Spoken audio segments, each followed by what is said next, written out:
মহেশখালীর উদ্দেশ্যে আমরা রওনা করছি। যারা গেছেন তাদের কিছুই না, কিন্তু আমার কাছে অনেক কিছু। আমি প্রথমবার ভ্রমণে বের হয়েছি, বা ঢাকার মধ্যে থেকে একটু ঢাকার বাইরে গেছি। তো আমার এখানে আমার সর্দীয় বড় ভাই আছে মহেশদা, তার সাথেই গেছি, তারও পূর্ব অভিজ্ঞতা আছে। যাওয়ার পরে গেলাম, কিন্তু ওইখানে একটা কথা না বললেই নয়, তাদের ভোট নিয়ে যে যায় 40-50 জন না হলে তারা ভোট ছাড়ে না।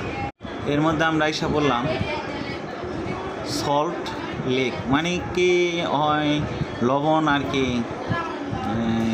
কীভাবে তৈরি হয় ওইটা জানানোর জন্য। এই যে তারা পাহাড়ি বা সমতলের মানুষের মতো না, তারা কিছু প্রোডাক্ট বিক্রি করছে। আমরা নদীর এপার এসেছি, একটা বা শিশু কিছু বিক্রি করছে।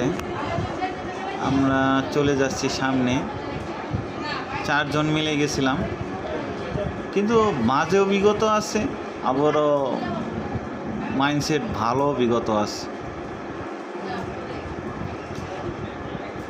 মহেশখালীর আদি মন্দির, ওইখানে আমরা চলে যাওয়ার পরে কিছু দেখেছি পূজার সামগ্রী বিক্রি করে, তা দেখলাম এই যে পূজার সামগ্রীগুলা বিক্রি করতেছে বিভিন্ন সিস্টেমের, যার থেকে যেমন নিতে পারে। ওইখানকার সিস্টেমটা এই পদের অনেক দোকানদার।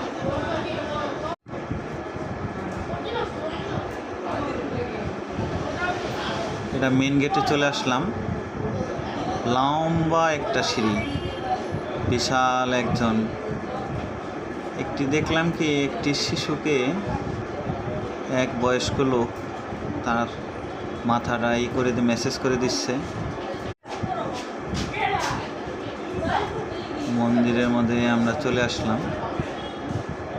এটা হলো শ্রী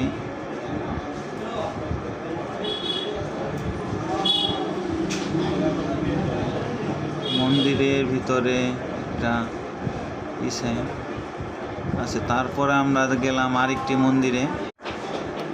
মন্দিরে যেয়ে দেখি অনেক উঁচুতে পাহাড়।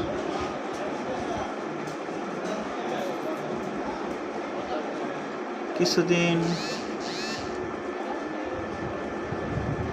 দূরে কি পাহাড় দেখা যাচ্ছে, আমরা কখনো দেখি নাই, পাহাড় দেখলাম, বৌদ্ধ বিহার, এই একটা অভিজ্ঞতা।